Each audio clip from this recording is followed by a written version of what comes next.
claim to help the people, they claim to protect the people.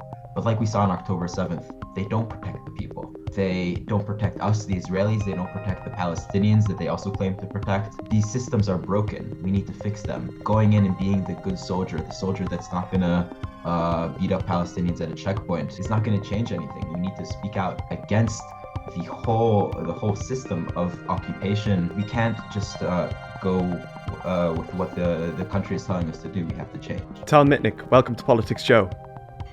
Thank you for having me. How are you doing today? I'm okay. I mean, It's tough times. Yeah, I can imagine. Just for anybody who's watching right now who may not be familiar with who you are, could you just give us a brief overview of the last maybe 6 months of your life and why we're sat here doing this interview today? So I'm Tal, I'm 18, from Tel Aviv in Israel, and I refused to join the IDF publicly.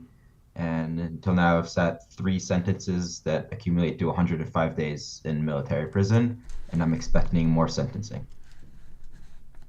Excellent. And so with you just mentioned there, you've been in prison 3 times now for refusing to join up with the IDF. Could you give people, an international audience, kind of an explanation as to why you would be imprisoned for refusing to join the IDF at 18 years old? We have a legal draft at 18, where every 18-year-old gets the draft letter, and a lot of people get exemptions in a lot of ways, but I chose to go head-to-head with the army and refuse publicly, and that's why I got sentenced again and again and again. Mm-hmm. And so why did you refuse to join the IDF? I refused for many reasons, but I think they all come into this one reason where the army and these systems, they claim to help the people, they claim to protect the people. But like we saw on October 7th, they don't protect the people. They don't protect us, the Israelis, they don't protect the Palestinians that they also claim to protect. These systems are broken. We need to fix them. And going in and being the good soldier, the soldier that's not gonna beat up Palestinians at a checkpoint, is not gonna change anything. We need to speak out against the whole system of occupation, of siege. We can't just go with what the country is telling us to do. We have to change. And just on that, would there be a system of operation that the IDF could adapt to or adopt that would make you and your colleagues more likely to join the IDF, or is it just a systemic issue within the force itself that you could never consider joining? I have many things that I would like the army to change. And right now, I mean, the situation right now is the farthest I've ever been from joining the IDF, but we could start with stopping the war, ending the ethnic cleansing in the occupied territories, ending the occupation, ending Jewish supremacy inside 48 territory. There are big steps, and me and my friends and people that think like me inside Israel, we want to be part of that change. And it's not about maybe I'll join the IDF if this and this happen. It's that we want to change what happens so that this place is going to be better for us. Mm-hmm. How are you? So you've been accumulatively, you said you've been in for 110 days. Is that right? Accumulatively sentenced to 105, yes. 105, sorry. How were you treated in those 105 days when you were in prison? The prison system is very, we have a word, mamlachti, in Hebrew, which means like the rules are the rules, and like everything is very by the system. So I wasn't necessarily tortured there. I wasn't beaten up. I mean, it was very mundane, and wake up every morning at the same time, do the same thing every day over and over. And it wasn't like what Palestinian prisoners go through under Israeli incarceration, but it wasn't fun, and it wasn't fun. When the other prisoners learned about why I was there, I talked to them about politics, it created a pretty big uh, wall in between of us. So it was hard to talk to new people because everyone knew what I was about. But also the big price that us refusers pay is not only a material price, is not only some of us sit in prison, but it's also the big part of it is a social price in our society, where we won't necessarily get declined from a job because we didn't serve in the IDF, but it just going out against the norm publicly. Um, it feels like most of society has a hard time starting a conversation with someone like that they don't know from before. I just want to delve into that what you just said there for a second. You mentioned that having conversations about politics with your fellow inmates caused a little bit of tension, or maybe not necessarily tension, but like walls going up between you.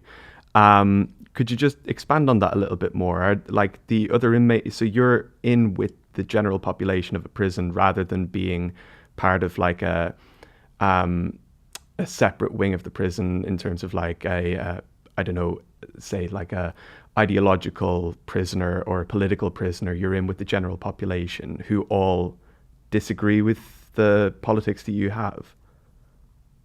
I'm in something that's called the military prison, and everyone there are people inside the military system, and they get Okay. sentenced from inside the military system. So everyone there are soldiers or draft dodgers or people that deserted service, which are still considered soldiers, and they're all around my same age, but we come from very, very different backgrounds. People that end up in prison are mostly from lower socioeconomic levels and from the social periphery of Israeli society. And to be honest, me growing up in Tel Aviv, I haven't come in contact with many people from the periphery of Israel. And it's actually been um, very interesting talking to people from vastly different backgrounds. If it's ultra Orthodox people, if it's other minorities that that they have extremely different cultures of me, and making this connection where sometimes we do have ideas that we agree on, if it's public housing, social welfare, things like that. And with time, I believe that I can also I can also talk to them about how the country is not only oppressing them by sending them to prison, but is also oppressing the people that is fighting, the Palestinians. And on a family aspect, what do your relatives think about your political activism? I'm very blessed to have a supportive family and supportive social circle in at home. I have a very supportive mother that we disagree on many things, uh, but she supports me taking a stance and going with what I believe in. What initially got you involved in this sort of political activism when it comes to the Israel-Palestine conflict, the ongoing conflict? There's an impression that society at large just has this acceptance of the situation as it is. So I'm curious as to understand how you got into the activism that you got into in the first place, and if it's a wide network in itself. I was born in a house where politics was talked about a lot, and my dad was a journalist, and he wouldn't agree with like a lot of the things I have to say now, but he taught me to think uh, to everything that anyone tells me to kind of open the link, read the article, see who's writing it, see why they're writing it, think critically of what I'm seeing, and that has helped me get to places where I read Breaking the Silence or B'Tselem or other alternative media inside of Israel. And it's gotten to the point where I realized that I can't just go with what everyone is saying. I can't just I mean, I was supposed to go into an intelligence unit, but I realized that the intelligence unit is are no better than the actual fighter ones. Mm. Is that something that it just on the makeup of the defense forces? Is that something that, by virtue of your class or your location, that you're kind of fast tracked into intelligence services, or is it just like a random selection of this is where you're going to go for your service? I I mean I grew up in Tel Aviv, so I have access to a better education system than people in the periphery, and I was okay at math, I guess, at high school, um, and we were always told that these people that are good at math are going to get into intelligence units. From intelligence units, you can go into a really good job after. Mm. And to people in the center, in the city, maybe even people who the army considers more liberal, they want to separate them from the harm that is being done by their work.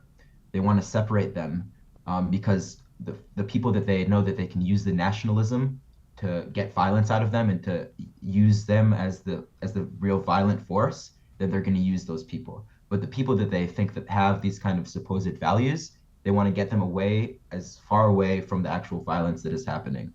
And this is what we also saw with the recent Yuval Avraham piece in 972, with the AI that people don't people don't even see who's gonna. Sorry, there's only one button that's being pressed to kill a whole family, Mm. and it could be the most basic fighter. It's not even.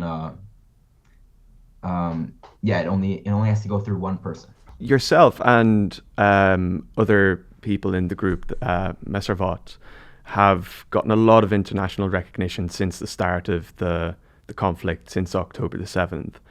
Um, I'm just curious about within Israel, how is the movement itself perceived by the general population? Um, um, Generally speaking, what do people have to say about the war? I mean, I can imagine what the answer to that second part would be, but you yourselves as anti-war activists, how are you perceived within the country? As you can guess, not very well. I mean, they call us traitors. They say we're for the Arabs, which yes, we're for the Arabs, like we're for the Jews. Every interview I do, every time I speak with people, I the first thing I say is that I'm not fighting for the other people. I'm fighting for us to be better too. This is like this solution that we need will also make our society better, will also make our society less militarized. And I think that the social hold that the system has over us, over the people here, is very strong. And it's really hard to hear these different opinions.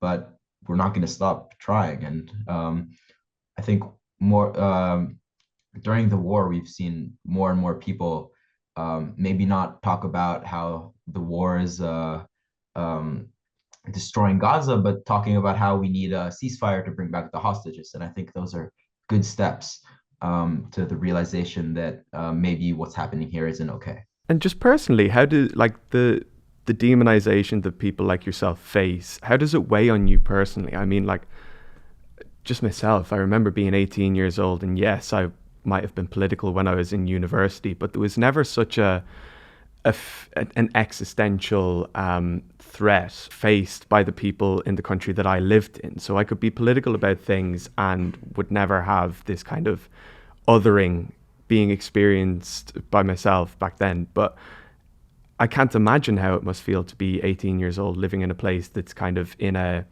wartime setting and speaking out against the war that your country is kind of so successfully um, gathered everybody around the cause. It's tough, but again, I'm very blessed to, I think I found Missile Vote Network exactly at the right time.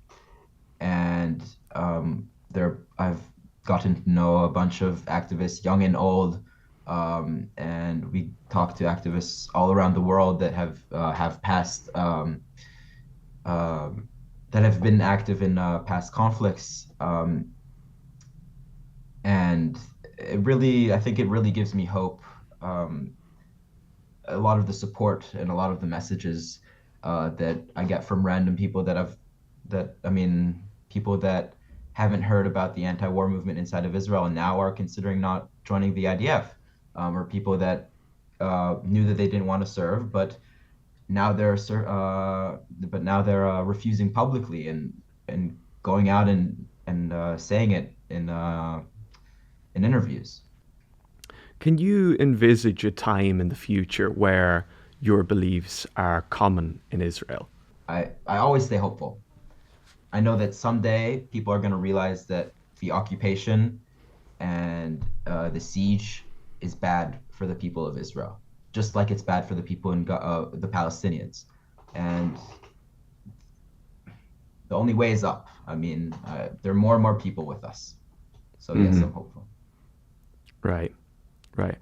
And so you're hopeful based off of the kind of the awareness that yourself and your colleagues are raising within the country to kind of help Israel at large to think critically about the war and kind of the ongoing occupation, the last however long that there's been a conflict between Israel and Palestine. That's kind of going to feed into a slow transformation, or do you think there'll be a turning point, perhaps in the next year, or people get um, so disappointed in Netanyahu's management of the situation, or anything like that? Like, do you think there would be a trigger point, or do you think it would be a slow drift?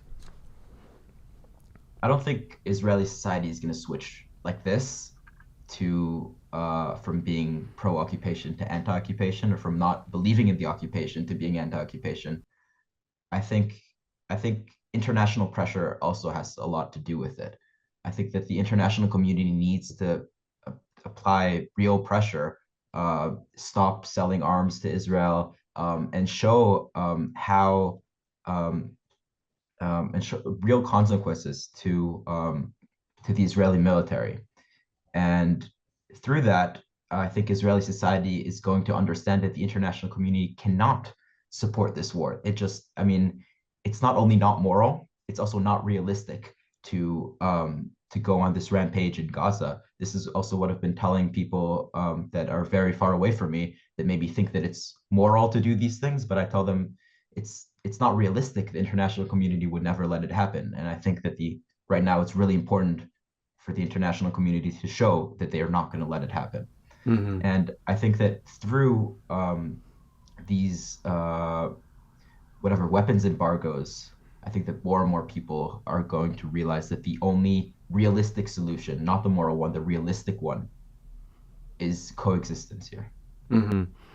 I think it'd be fair to say, just off what you were saying, that generally, generally speaking, Western populations are quite sympathetic to the views that you're holding.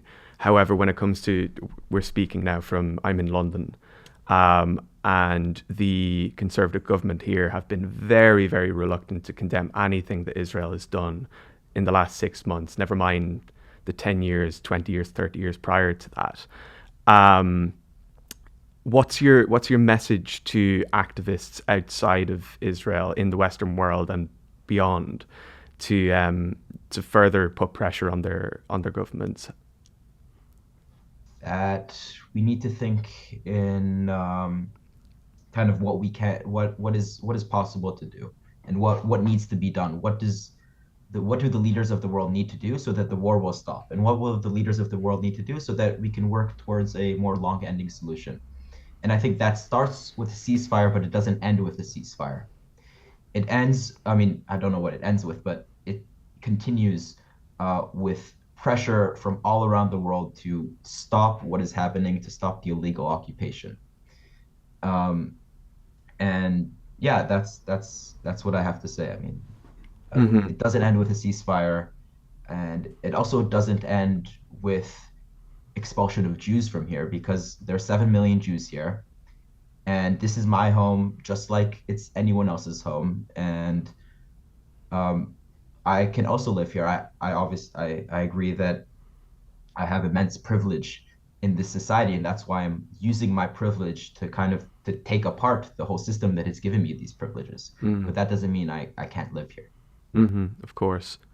And just on that, what would you like to see happen in the end goal, right? So we're talking about ending the siege, but what would your view of a harmonious and peaceful solution to this conflict be? Would it be a two-state solution? Would it be one secular state? Is there something even further on than that that could be a solution?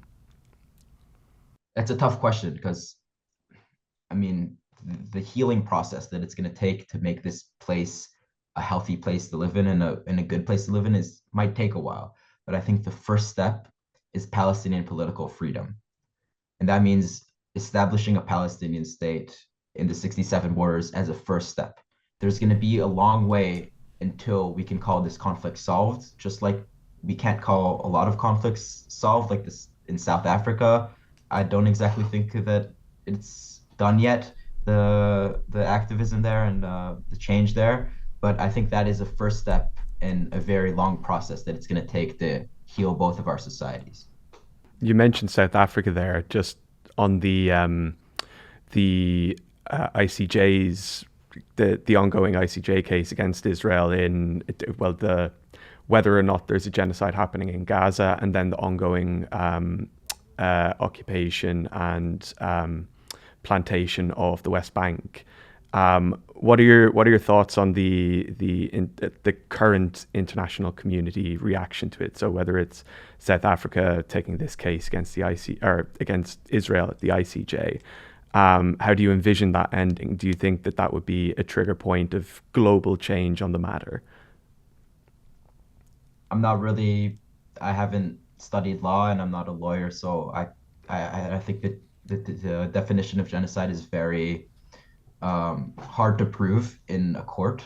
So I can't personally say whether I believe using that word is correct or not. But I think that what's happening here is horrible, and we don't, it doesn't matter. I mean, we don't have to. It can be horrible without calling it a genocide. Two things can be bad. I mean, it's tens of thousands dead, and also there we see a real motive by a lot of Israeli politicians to wipe out Palestinian presence in Gaza. But I don't know. I mean, I'm no law expert, so I don't know to No, say. that's okay. That's okay.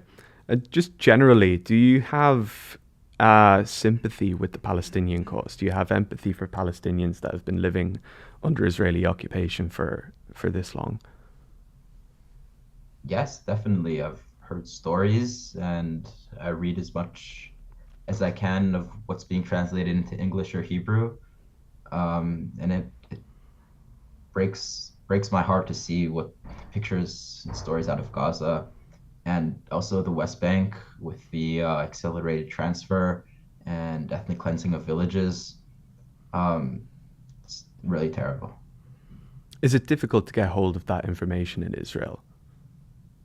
It's difficult in the sense that it's so out of the normal view of the public. If you look up whatever alternative media, you can look up these things and you can find them very easily. But it's just that the words and it's very hard to see with the stronghold that militarism and this war has on Israeli society, and that's why you can see pictures of dead people in Gaza, but it still sometimes won't break this wall that you have if it's because of the hold that the system has on our people. Tal Mitnick, thank you very much for joining me today. I really appreciate it. Thank you.